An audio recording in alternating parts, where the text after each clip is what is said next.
أشهد أن لا إله إلا الله وحده لا شريك له وأشهد أن سيدنا محمدا عبده ورسوله حبيبه وخليله الهادي إلى صراط مستقيم اللهم صل وسلم وبارك على سيدنا محمد وعلى آله وصحبه ومن تبعهم بإحسان إلى يوم الدين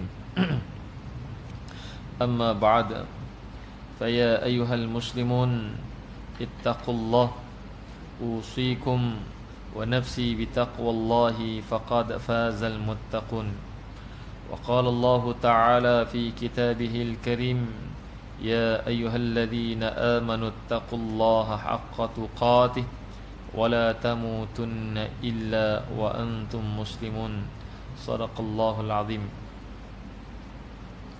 Yang saya muliakan Tuan Imam, Tuan Bilal, pengurusi dan seluruh jawatan kuasa surau An-Nur, para asatidah, tuan-tuan, puan rahmati Allah Ta'ala Azza wa Jal, kita merafakkan setinggi-tinggi rasa syukur pada Allah Subhanahu wa Ta'ala dengan limpah kurnianya. Sama-sama kita dapat menaikkan salat fardhu maghrib secara berjamaah. Seterusnya insya-Allah kita duduk dalam majlis ilmu. Kita akan teruskan bacaan kitab Riyadhus Salihin, yang mana kita telah pun masuk dalam babus sabar. InsyaAllah pada malam ini kita akan sambung dengan hadis yang pertama dalam babus sabar, ataupun kalau mengikut urutan bilangan hadis bermula pada bab yang pertama, iaitu hadis yang ke-26. Hadis yang ke-26 yang diriwayatkan oleh Abi Malik Al-Harith ibn Asim Al-Ash'ari radhiyallahu anhu. Baik. Qala al-Imam An-Nawawi rahimahullahu ta'ala alayhi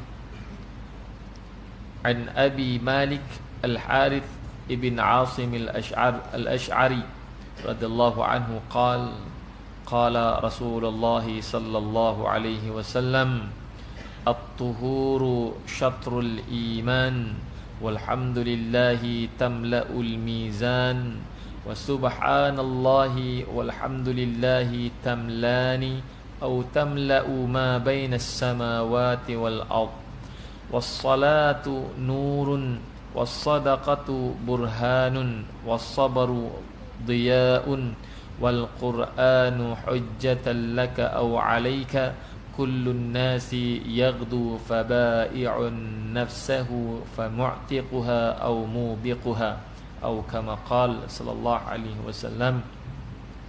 Hadis rawahu Imam Muslim dalam kitab Sahih Muslim. Baik. Tuan-tuan dirahmati Allah Ta'ala Azza wa Jalla, hadis ini juga diriwayatkan oleh Al-Imam Tirmidzi, tuan-tuan, dengan lafaz ditukar daripada awal sahaja berbeza at-tuhur, dan juga disebut dengan al-wudu. Juga disebut oleh Imam Ahmad dalam kitab Musnadnya. Jadi maknanya hadis ini ada terdapat dalam kitab-kitab hadis yang lain. Baik. Kita masuk hadis yang pertama. Kata Nabi sallallahu alaihi wasallam yang diriwayatkan daripada Abi Malik Al-Harith ibn Asim Al-Ash'ari, dia kata apa? Qala Rasulullah sallallahu alaihi wasallam at-tuhuru syatrul iman. Dikatakan at-tuhur itu adalah sebahagian daripada iman. Disebut oleh Al-Imam An-Nawawi rahimahullah taala alaihi dalam mensyarahkan hadis ini, disebut ay wa huwa al-wudu'u wat-taharatu asluha an-nazafah wa tanazzuh syatrul iman ay nisfuhu wal muradu anna al-ajra fil wudu'i yantahi ila nisfi ajril iman. Disebut menggambarkan ganjaran, iaitu tentang al-wudu' itu sendiri. Sebab tu wudu' ni tuan-tuan benda yang mustahab. Kita bahkan hingga hari ini, kalau siapa yang tak pernah cuba untuk tahsin wudu' dia, Guru kami sebut, dia kata apa? Dia adalah orang yang boleh jadi gagal dalam solat. Sebab apa tuan-tuan? Sebab tu disebut dalam hadis Nabi sallallahu alaihi wasallam, dalam hadis yang lain,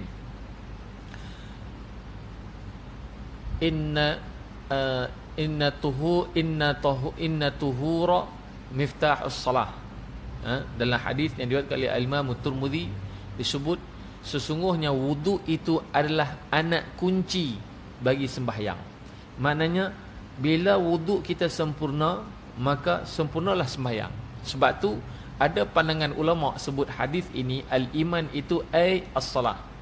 Maknanya dia kata at-tuhuru, berwudu itu syatrus salah, maknanya adalah sebahagian daripada solat. Maknanya kalau sempurna wudunya itu, sempurnalah sembahyangnya.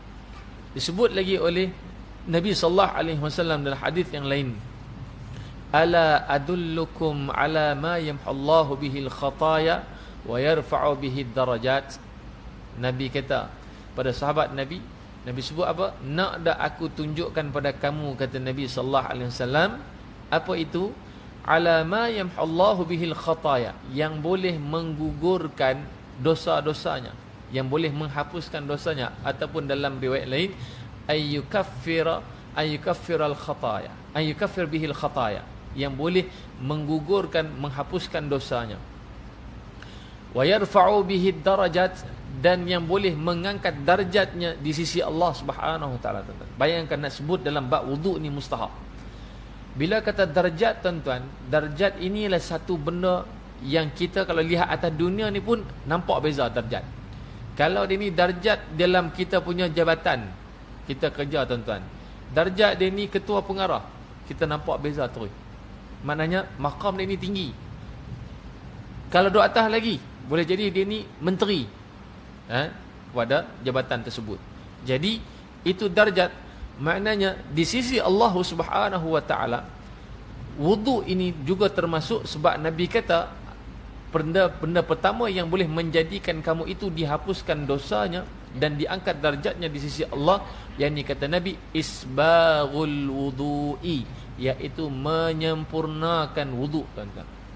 Sebab tu menyempurnakan wudu ini tuan-tuan, Allah Ta'ala sebut dalam ayat Al-Quranul Karim, kata Allah Ta'ala, ya ayyuhalladzina amanu idza qumtum ila salah faghsilu wujuhakum wa aydiyakum ilal marafiq wamsahu bi ru'usikum wa arjulakum ilal ka'bain.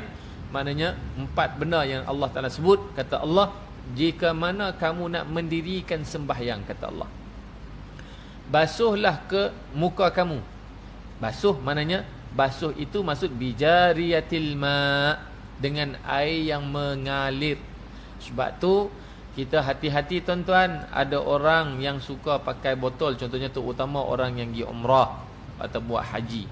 Bila dia pakai botol itu spray, dia kena pastikan muka dia itu bijariyatil ma', air itu mengalir. Barulah dikatakan membasuh, bukan menyapu. Ada orang dia pergi sembuh-sembuh tak mengalir pun, dia rasa macam debu air saja. Lepas tu dia pun basuh gini, bukan basuh, itu sapu. Maka tidak sah wuduk itu. Sebab tu bila kata faghsilu wujuhakum, basuhlah muka kamu. Muka itu bermula di mana? Khilaf ulama. Ada kata telinga itu masuknya muka. Ada kata apa dia, iaitu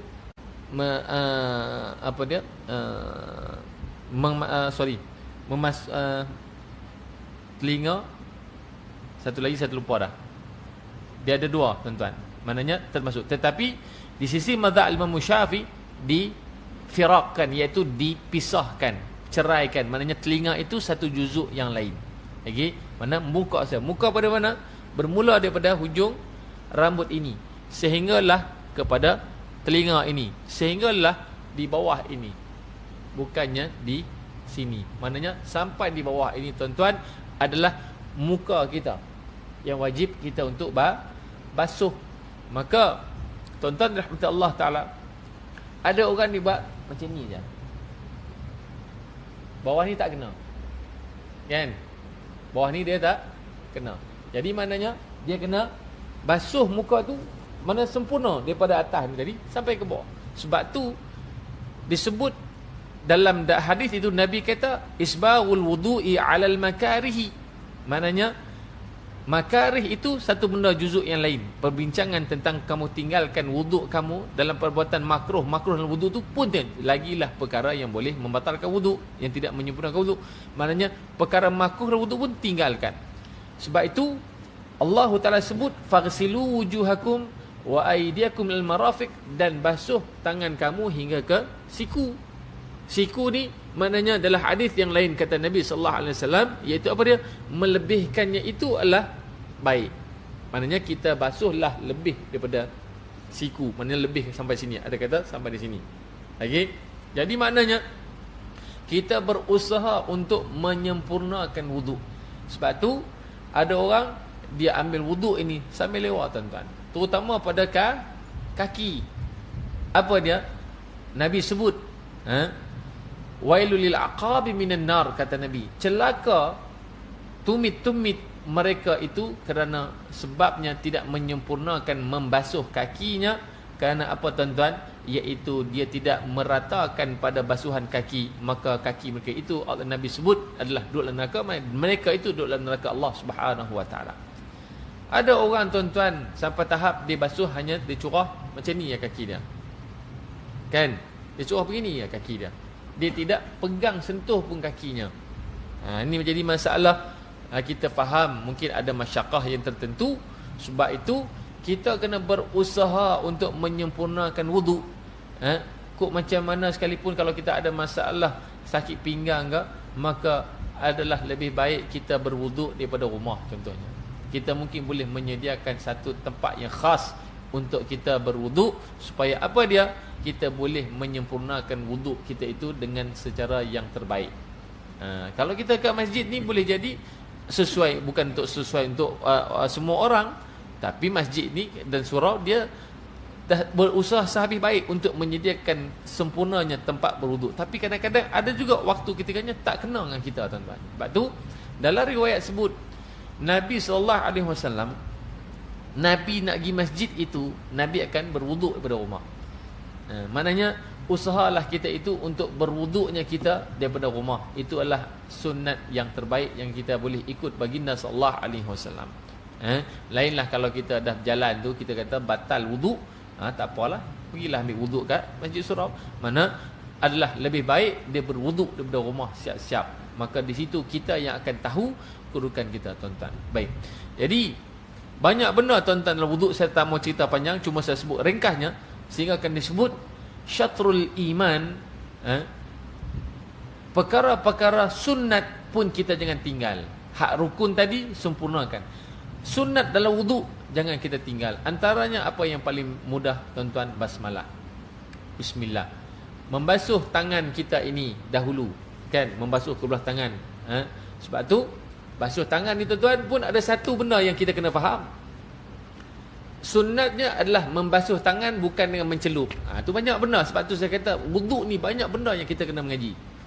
Boleh tak kita celup tangan kita terus masuk dalam bekas air wuduk kita? Contoh ni bekas air kita, bukannya ataupun kita kata qolah, atau macam kalau sampai pakai pipe mungkin tak ada masalah. Tak ada masalah, tak ada isu. Okey, pipe buka aja sebab dia tidak, air itu tidak bertakung dalam tempat tersebut. Okey. Tetapi jika dalam satu bekas, sebab tu Nabi sallallahu alaihi wasallam sebut, man istayqadha idza istayqadha ahadukum min naumihi al-lail, kata Nabi. Jika mana seseorang tu bangkit daripada tidur malamnya, di sisi Al-Imam Syafi'i rahimahullah taala alaih yang membahaskan hadis ni, kata tak kiralah dia asalkan dia senang kata dia tidur ke dia tak tidur ke. Kalau dia tidur tak kiralah tidur malam ke tidur siang, kata Imam Syafi'i, adalah untuk dia apa? Berdasarkan hadis Nabi, fala yaghmis yadahu fil ina, jangan dia rendam terus, kata Nabi. Tengok, itu sunat tuan-tuan. Jangan rendam tangan dalam air tu. Nak basuh tangan, kita pergi celup tangan dalam tu. Jangan celup tangan kamu dalam bekas air tersebut. Hatta yaghsilahu, sehinggalah sebelum kamu nak celup, kamu kena basuh tangan kamu itu 3 kali, kata Nabi. Sebab apa? Kata Nabi sallallahu alaihi wasallam, inna ahadakum la yadri aina batat yaduhu, kata Nabi. Nabi sebut Sesungguhnya seseorang di kalangan kamu itu, kata Nabi sallallahu alaihi wasallam, dia tidak tahu pun di manakah beradanya tangannya ketika dia tidur malam. Maknanya di sisi Imam Syafi'i, kalau tak tidur malam pun, kita pun kadang-kadang tak perasan waktu tak tidur kan. Okey, memang tangan kita tak ada najis. Di sini maksud dia, kalau kita rendam juga, celup juga, hukumnya makruh. Air itu jadi mutanajis tak? Tak, air masih tetap suci. Cuma di sini adalah Nabi nak ajar apa dia? Bukan semata-mata sunnah, tetapi adalah mengajar kita pertama adab kita dalam kebersihan, tuan-tuan. Sebab tu dalam bab ni, tuan-tuan, kita selalu tak ambil cakna, kita tak ambil perhatian benda ni, kita anggap biasa. Sunat je pun. Sunat ni apa? Apa kata ulama dalam kaedah sunat? Ma yuthabu ala fa'lihi wa la yu'aqabu ala tarkihi. Iaitu kalau kita buat dapat pahala, wala yu'aqabu ala tarkihi, tak berdosa pun kalau kita tak buat. Kita selalu kan tak apa, tapi rugi. Sebab ni hadis ni sebut tadi syatrul iman, kita tak akan dapat syatrul iman ni, tuan-tuan. Sebab kita tak menyempurnakan perbuatan wudu. Sebab tu faktor wudu ni, tuan-tuan, dia akan memberi kesan dalam solat. Tuan-tuan cuba usaha buat, kita akan rasa kadang-kadang ada dah wudu ni, dalam semayang dia ada was-was datang macam-macam. Minda dia tak fokus, dia tak boleh nak khusyuk. Sebab apa? Dia tidak pernah untuk khusyuk ataupun dia fokus dalam dia mengambil wudu itu sendiri. Sebab tu dalam mazhab Imam Syafi'i, hukumnya makruh mencelup. Bila kata makruh, ni yang sebut tadi lah hadis sebut. Kata Nabi apa? Nabi kata isbaghul wudu'i 'alal makarihi, iaitu menyempurnakan wudu itu dengan meninggalkan semua perkara makruh. Jadi mencelup tangan itu terus masuk dalam tu adalah makruh hukumnya. Macam mana nak basuh? Kita tahu macam mana nak basuh?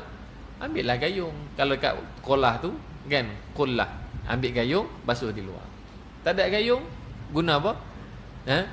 Gunalah, kita kata, ujung kain. Dalam mazhab Syafi'i kata pakai ujung kain, pergi celup dalam tu. Okey, jangan perah, angkat, tak air basuh. Celup lagi, basuh. Bahkan ada riwayat sebut pakai mulut sendiri. Tak ada gayung lah. Contoh anda kata tak ada gayung, kan, sedut, basuh pakai air dalam mulut kita tu, keluarkan balik. Tapi benda tu kita dengar pun macam pelik tak? Tapi tu disebut oleh para ulama dalam kitab. Baik. Jadi sunat-sunat dalam wudu jangan kita tinggalkan, tuan-tuan. Apa lagi sunat wudu antaranya, iaitu apa? Istinsyaqun Nabi. Nabi ni istinsyaq wal madmadah. Nabi ni istinsyaq, sedut air ikut hidung, dan apa dia? Berkumur-kumur, mubalaghah. Illa saim, kecuali yang berpuasa, tinggalkan terus perbuatan tersebut. Apa dia? Di sisi mazhab Imam Syafi'i, masuk air di hidung itu sudah memadai dengan walaupun dia tak sedut, sebab dalam riwayat sebut mubalaghah. Balaghan Nabi SAW fil istinsyaq wal madmadah. Maknanya balagha itu dengan menyedut kuat-kuat. Kita tak nak buat, tuan-tuan. Jadi kita biasa mengambil pandangan minimum, memadai. Kita ambil memadai hanya dengan ambil air, hanya letak macam ni ya. Tak sedut pun, juga telah termasuk dalam istinsyaq. Termasuk dalam istinsyaq, dah dipanggil, dah dikatakan seduh air, tapi sebenarnya belum sampai kepada maqam yang sempurna. Jadi qaul yang di sisi mazhab Imam Syafi'i, yang aulanya perbuatan itu adalah menyedut. Pertama, dua khilaf, perbezaan pandangan ulama dalam mazhab Syafi'i. Ada yang kata sekalikan mulut dan hidung sekali jalan. Pandangan yang kedua iaitu firaq, pisahkan, buat kumur-kumur dulu baru hidung. Dia buat begitu. Okey. Jadi maknanya yang kata sekali tu ambil air dengan satu tapak tangan. Sunatnya menggunakan satu tapak tangan, tuan-tuan, bukan 12 tangan. Okey. Untuk berkumur dan istinsyaq itu bukan 12 tangan. Satu tapak tangan saja. Ambil air, masuk di mulut, baki air itu sedut kuat-kuat. Hingga kita rasa di lubang rongga hidung kita ni, air itu masuk, keluar balik ke mulut, dan kumur ni buang air itu. Siapa yang tak biasa buat, memang perit hidung dia. Jangan pakai dua tangan, tuan-tuan, mampus kita. Kan? Sebab banyak kan. Sebab tu tangan kita satu ni disunatkan satu, kita dah sedut, kita masuk mulut, baki tu sedut kuat. Tuan-tuan, kalau kita tak biasa buat tuan-tuan, apa yang berlaku memang dia berdengung sikit lah. Tapi kalau siapa yang cuba amalkan pelan-pelan, jangan paksa. Kita tak biasa buat, jangan paksa terus nak buat. Cuba sikit-sikit ambil sedut. Hari-hari, satu hari wuduk boleh jadi berapa kali kita berwuduk, betul tak? Jadi kita cuba buat. Sebab tu dalam bab istinsyak ni tuan-tuan, satu kajian yang baru ni yang diceritakan oleh Dr. Abdullah Abu Bakar, dia kata apa? Boleh menghilangkan penyakit COVID. Itu antaranya lah yang boleh kita usahakan ikhtiar. Bukan kata hak lain tu vaksin tu tak payah dengan wuduk saja. Tak, maknanya antara ikhtiar jalannya itu adalah dengan istinsyak. Sebab rata-rata kajian COVID ini dia akan bertapak di mana? Di sini. Jadi Nabi dah bagi lama dah. Sebab tu siapa ada resdung pun juga baik untuk dia istinsyak. Itu tuan-tuan jarang diamalkan oleh orang, kan? Kita tak buat, kecuali orang yang berpuasa jangan buat. Berpuasa tinggal terus. Tak payah buat langsung. Ini kita time tak puasa kita tak buat, time puasa sungguh dia buat, siap mubalarah lagi. Lama, jangan buat begitu tuan-tuan. Jadi makruh, hukumnya makruh berbuat sedemikian ketika berpuasa. Baik. Jadi itu antara lainnya kita kata apa? Sapu kepala tuan-tuan. Sapu di sisi mazhab Syafi'i iaitu memadai dengan 3 helai rambut. Maksudnya sebab tu kita kebanyakan kita tuan-tuan, kita sapu kepala dengan macam ni je. Kan? Sikit. Tetapi afdal di sisi mazhab Imam Syafi'i, yang afdalnya adalah satu kepala. Iaitu apa? Dia menyapu kepalanya itu bimuqaddabi ila akhirih. Dia sapu daripada mula depan, kemudian dia tolak dengan 12 tangan. Sunatnya 2 tangan tuan-tuan. Ambil air, kita nak sapu, ambil air, tolak sampai belakang, muqaddam ila akhirih, thumma raddahuma ila makani alladhi yabda. Maknanya ila makani alladhi bada'a. Mana tempat dia mula tadi ditolak balik. Lagi ditolak balik. Cuma khilaf ulama mazhab Syafi'i, tolak balik ke depan ni ada pandangan dia sendiri. Tetapi yang sepakat dalam mazhab Imam Syafi'i adalah afdalnya adalah buat sampai belakang. 1 2 3. Kita buat macam ni kan? Itu memadai. Sebab tu level kita tuan-tuan, sepatutnya kita dah tak buat level ni dah. Itu level sekolah rendah. Level kita dah solat berapa lama tuan-tuan? Wuduk kita dah berapa lama? Kita tak perlulah guna kaedah tu. Bukan kata tak sah, tetapi kita cuba usaha untuk mengambil pandangan yang afdal dalam mazhab Syafi'i. Jadi maknanya sapu itu sampai ke belakang. Adapun thumma raddahuma ila makani alladhi bada, tolak balik ke depan tu ada 3 kaul pandangan. Pertama, tidak disunatkan dia untuk menolak kembali jika mana kepala dia botak. Minta maaf sebut yang botak ni, minta maaf sebut. Okey, dia tidak disunatkan untuk tolak. Okey. Yang kedua, tidak disunatkan baginya apabila rambutnya itu adalah yang kita kata apa? Bersikat tu kan. Takut bila dia ni jadi masalah pula, dia nak cari sikat lain. Kalau dia tak ada masalah, silakan. Boleh jadi kita ni bekerja tuan-tuan. Kan kita bekerja ni nak tak ada sikat rambut apa semua. Jadi cukuplah kita sekali macam ni je.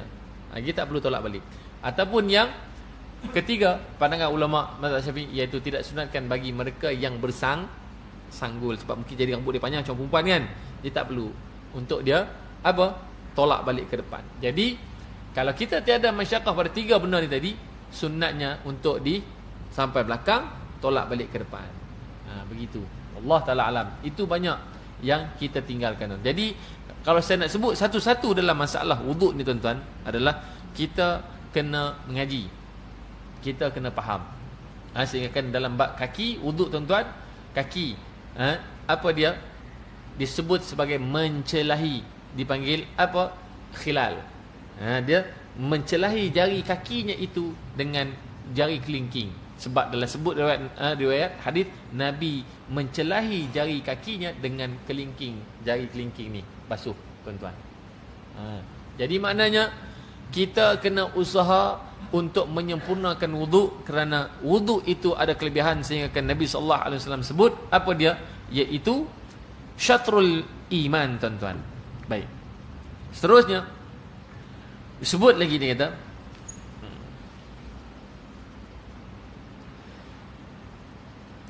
waqad tulifa fil muradi yakunu tuhur syatr al iman. Ada khilaf di kalangan para ulama memberikan maksud wudu itu sebagai iman. Faqil, ada yang memberi pandangan al muradu an khisal al iman min al a'mali wal aqwali wa kullaha tudhirul qalb wa turakkib wa tuzakkihi, iaitu dia kata maksudnya adalah khisal, iaitu dia menyelubungi iman itu untuk disempurnakan, mana duduk dalam satu bekas yang supaya disucikan daripada dengan amal-amal yang saleh, aqwalnya dengan kata-katanya yang baik, yang mana kulluha tudhiru al-qalb, yang mana akan membersihkan jiwanya, sebab kerana perbuatan amalnya itu yang baik, juga perkataannya yang baik berbekas, menjadi bekas kepada jiwanya, jadi bersih. Ada yang memberi pandangan sedemikian. Kemudian wa amma taharah bil ma', dan adapun bersuci dengan air itu, fahya tukhtassu bi tathhiril jasadi wa tanzifihi, iaitu disebut, iaitu mengkhususkan dalam bab membersihkan jasad tubuh, iaitu secara khusus, maknanya itu adalah secara zahir tubuh badan kita. Fasarat khisalul iman qismain, maka dikatakan pandangan ulama, iaitu membekaskan pada iman itu, ya maksudnya tadi menjadi sebagian pada iman perbuatan wudu ini ada dua, terbahagi pada dua kata para ulama. Ahaduhuma, yang pertama iaitu yutahhirul zahir, dia membersihkan zahir tubuh badannya, dan yang kedua iaitu wal akhar yutahhirul batin, dia boleh membersihkan jiwa dalam dirinya. Lagi itu yang disebut oleh para ulama. Baik, kemudian disebut hadis Nabi sallallahu alaihi wasallam, walhamdulillahi tamlaul mizan, dan menyebut perkataan alhamdulillah itu kita, yang mana Nabi sebut memenuhi timbangan, tuan-tuan. Al-mizan ini apa dia, tuan-tuan? Al-mizan yang disebut oleh para ulama, ay innaha tuzanu wa tamla'ul mizan bil ajri wath thawab, iaitu dengan menyebut perkataan alhamdulillah itu, timbangan itu dipenuhi dengan ganjaran pahala yang Allah Taala kurniakan pada seseorang itu.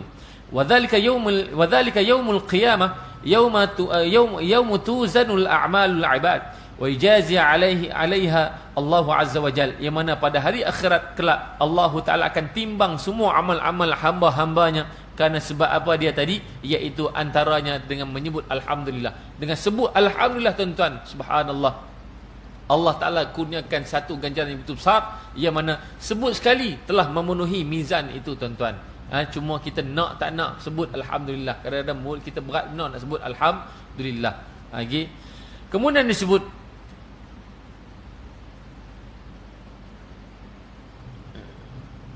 mizanun haqiqiyyun la yushbiha mawazin al-khalq, iaitu disebut timbangan yang hakiki, iaitu yang Allah Ta'ala akan datangkan timbangan itu, la yushbiha mawazin al-khalqi, iaitu timbangan yang tak akan sama sekali sama seperti timbangan manusia itu, makhluk.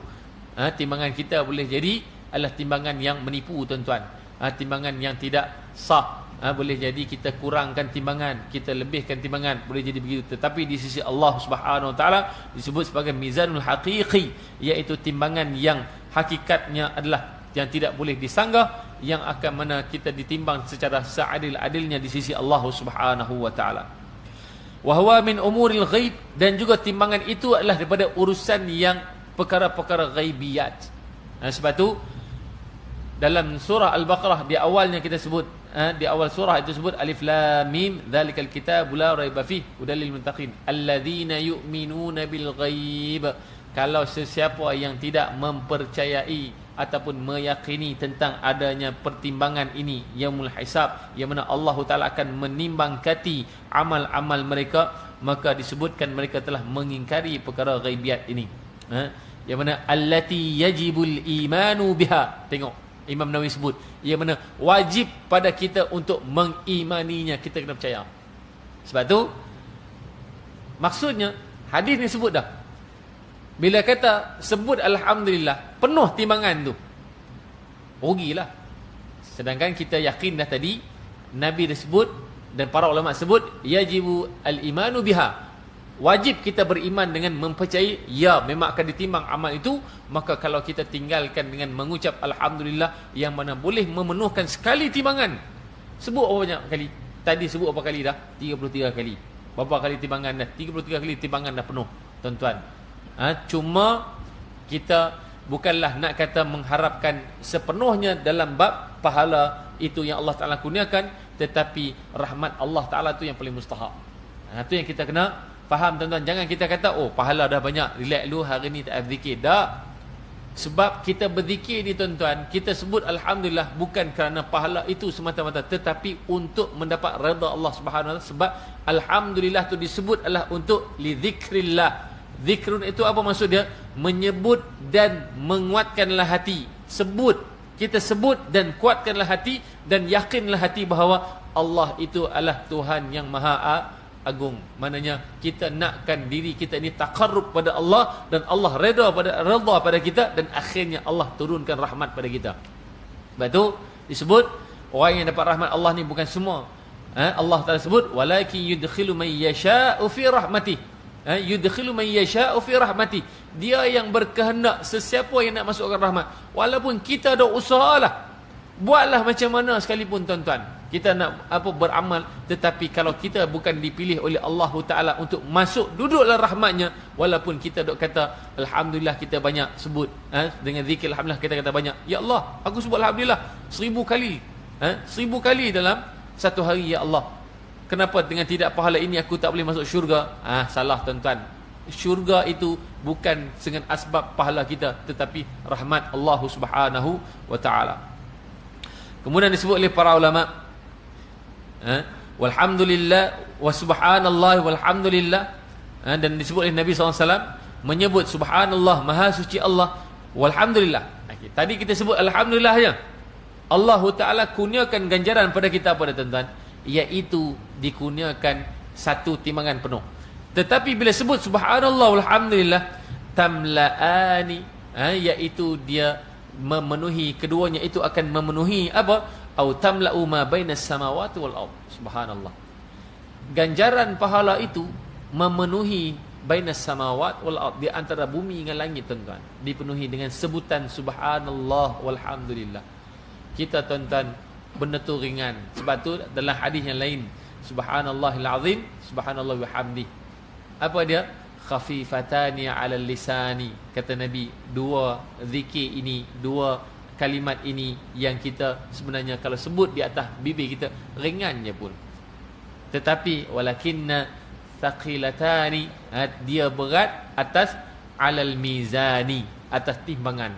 Sebab tu ya, berdasarkan hadis ni pula tadi, sebab disebut subhanallah walhamdulillah tamla'ani wa tamla'u ma bainas samawati wal ard, kata Nabi, ianya memenuhi antara langit dan bumi, tuan-tuan. Hanya sebut sekali je, tuan-tuan. Bayangkan, Allahu Akbar, mudahnya. Sebab tu kita ni duduk dalam agama Allah Ta'ala Azza wa Jal, di bawah umat baginda sallallahu alaihi wasallam, kelebihan yang begitu besar yang selalunya kita tak nampak. Sebab tu rugi kita tinggalkan zikir. Apalah salahnya kita zikir, sebut subhanallah, alhamdulillah, wala ilaha illallah, wallahu akbar. La ilaha illallah, dia ada timbangan dia sendiri, iaitu apa disebut, iaitu dalam satu riwayat, tuan-tuan, dia kata apa, dalam satu hadis tu, apa, sayakhallisallahu rajulan, Allah Ta'ala pilih seorang laki-laki, lalu apa, dibentangkan baginya apa dia, 99 sijillan, kata Nabi, dibentangkan padanya hadapannya itu 99 buku. 99 buku ni, tuan-tuan, akhirnya apa, lalu dia pun tengok, rasa gementar, ish, banyaknya catatan ni. Lalu Allah suruh malaikat kata padanya, jangan susah hati, daripada banyak-banyak 99 ni ada juga banyak juga yang baik. Dia pun rasa lega. Lalu disebut, kata Nabi SAW, satu buku catatan ini, kata Nabi SAW, apa dia? Ghaddul basar, sejauh mata memandang, tuan-tuan. Satu catatan buku itu, panjangnya catatan itu adalah sejauh mata memandang di tempat yang luas. Lalu tiba-tiba Allah Ta'ala perintahkan malaikat ambil timbangan dirinya. Sebab tu dalam hadis disebut, timbangan kita, tuan-tuan, adalah timbangan masing-masing, tak sama. Timbang saya, tuan-tuan. Kita semua Allah telah sediakan timbangan kita secara individu, semua ada sendiri.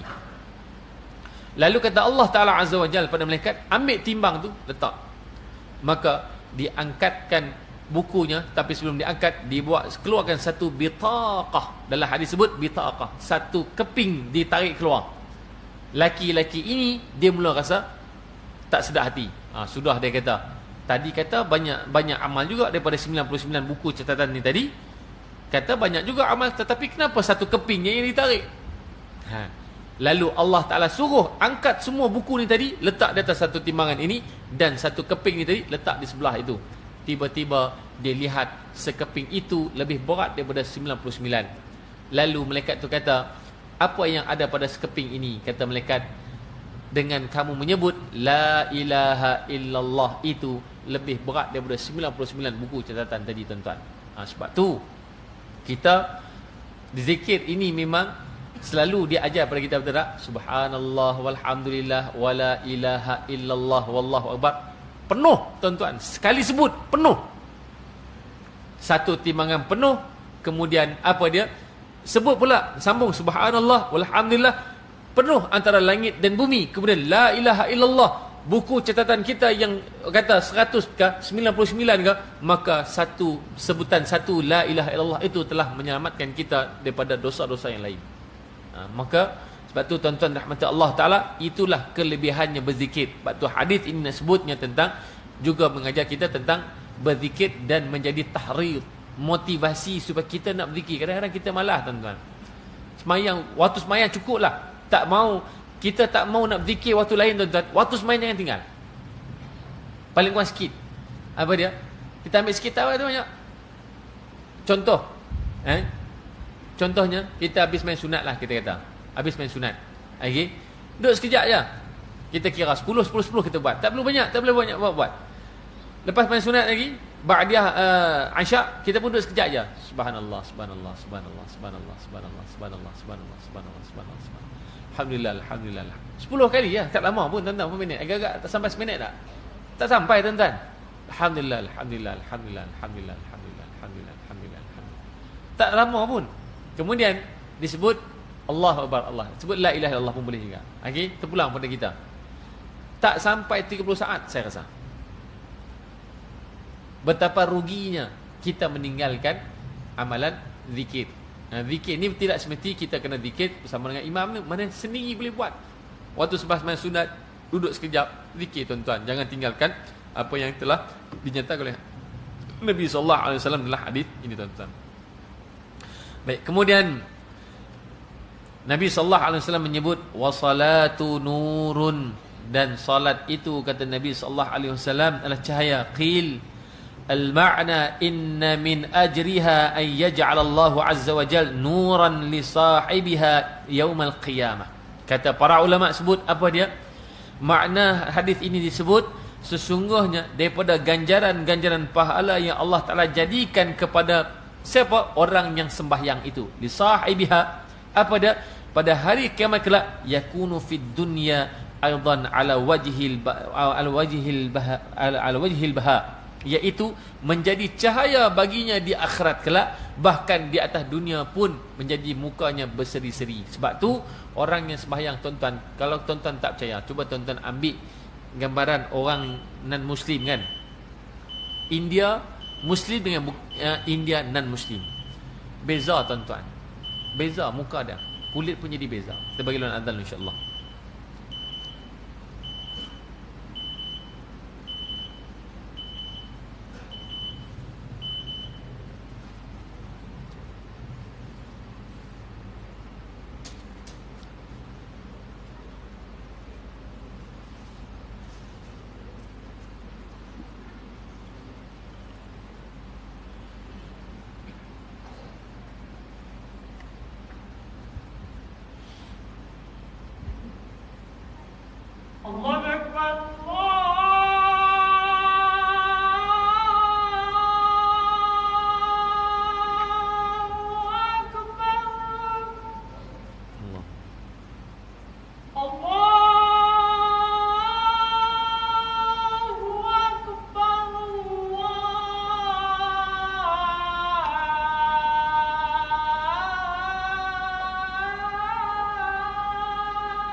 Baik. Jadi tuan-tuan, kita boleh tengok tuan-tuan, orang yang non-Muslim tuan-tuan, contohnya dia sebelum dia jadi Islam, contoh kita ambil contoh seorang hamba Allah lah, okay? Dia sebelum ni dia kafir. Bila mana dia mengucap dua kalimah syahadah tuan-tuan, beza terus muka dia. Kalau tuan-tuan perasan, tak sama. Dia jadi, orang kata cerah, walaupun dia gelap, beza dengan hak sebelumnya. Sebab tu kalau kita lihat orang Muslim ni tuan-tuan, lagi-lagi mereka beribadah dengan sebab air wuduknya itu, dan mereka sentiasa taqarrub pada Allah Subhanahu wa taala, berbeza dari sudut orang yang tidak berusaha untuk taqarrub pada Allah Taala. Dalam agama sendiri, dalam Islam tu sendiri pun, sesama Muslim pun jadi nampak beza tuan-tuan. Itu yang menjadikan Allah Taala sebut, Nabi sebut tadi, wassalatu nurun, sehingga para ulama kata, tengok para ulama kata apa? Wa yakunu fid dunya aidan ala wajhil baha.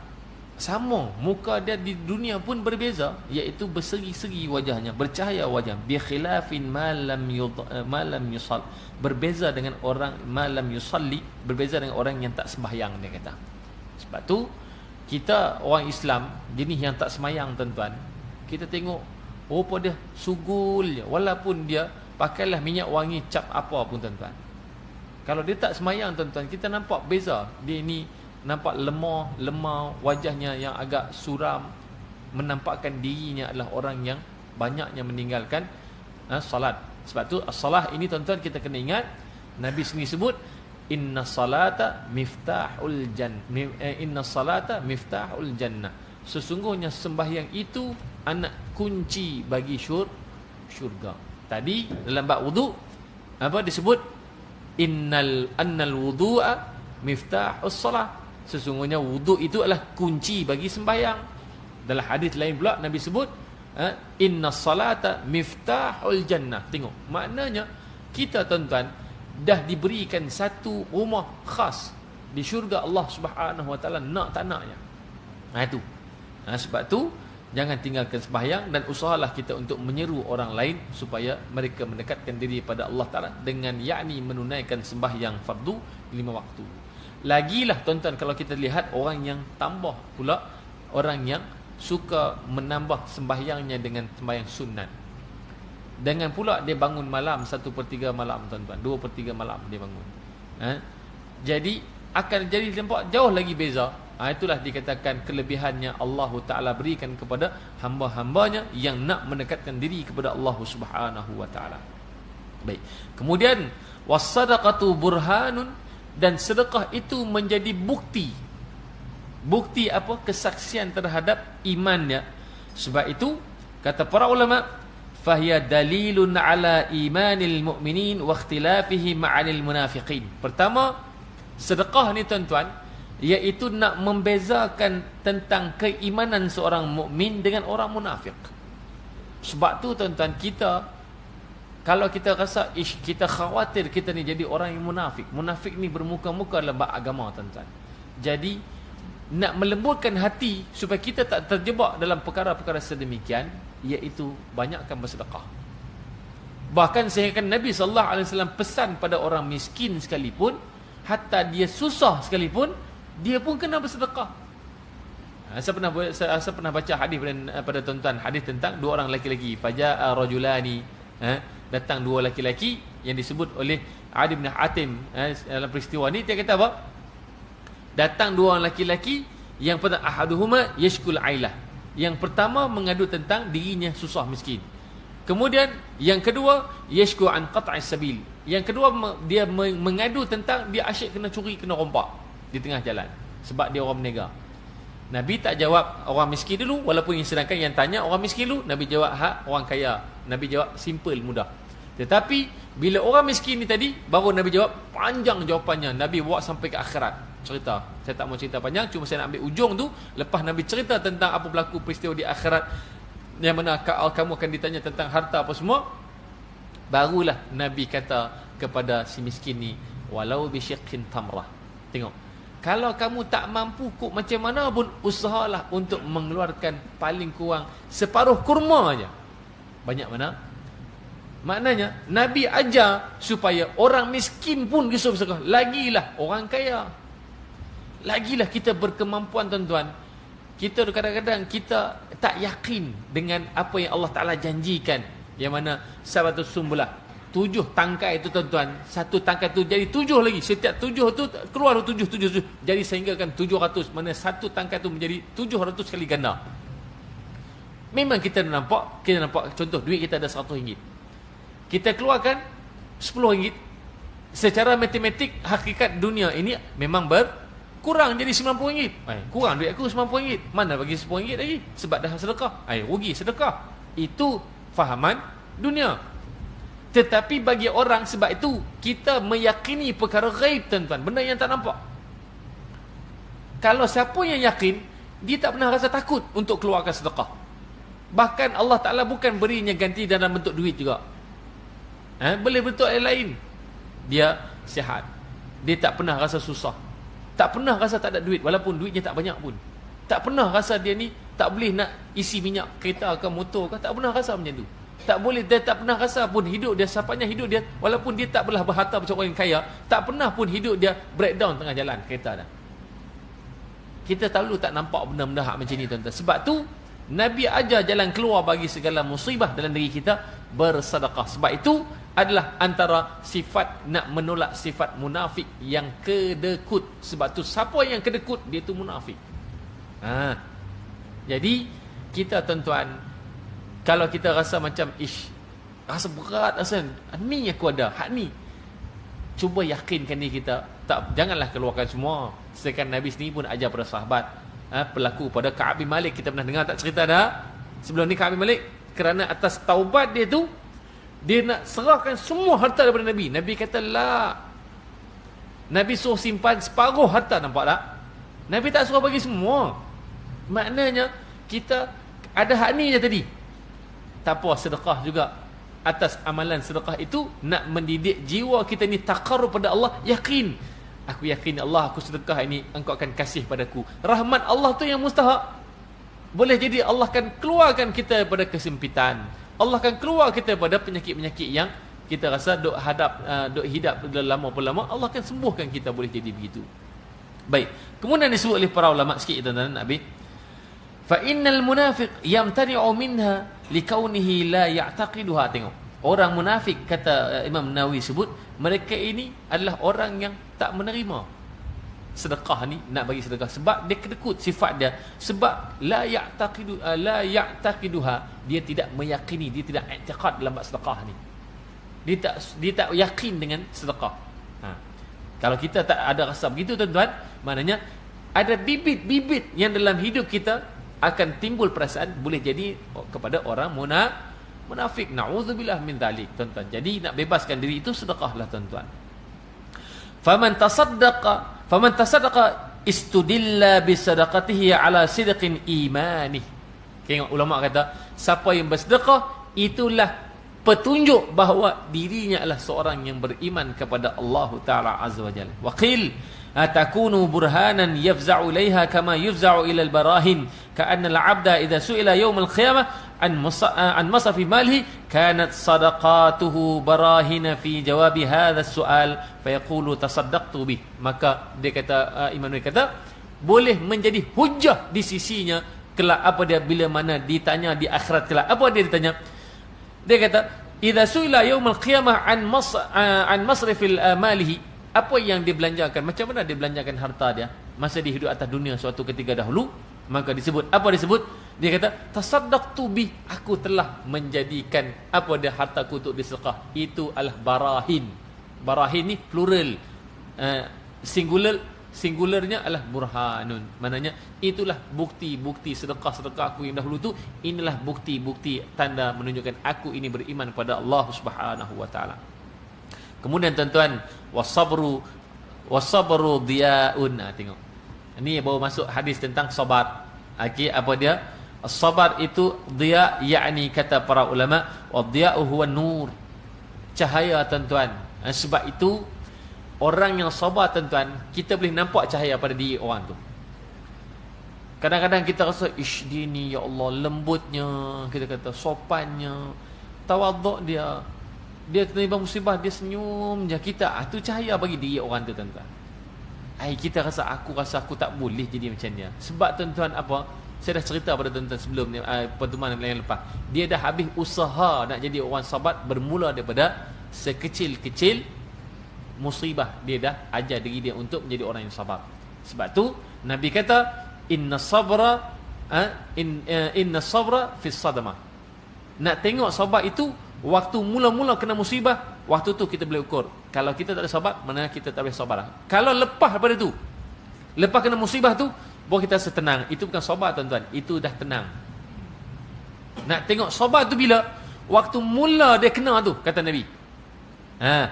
Macam mana penerimaan dia pada awal-awal dia kena musibah. Itu, waktu itu yang dipanggil sabar. Kalau dia betul-betul sabar pada waktu tersebut. Itu yang kata wal Qur'anu hujjatan lak aw alaik, iaitu Quran ini hujah kita tuan. Saya tak mau cerita panjang bab Quran ni.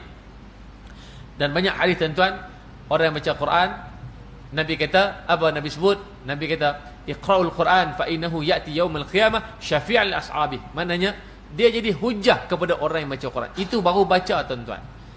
Aw alaika, kata Nabi, atau dia beramal dengan atas Quran ini. Dia baca, dia faham dan dia amalkan Quran itu. Itu adalah yang terbaik. Dan yang terakhir disebut kullun nasi yaghdu faba'un nafsahu famu'tiquha aw mubiquha. Apa dia?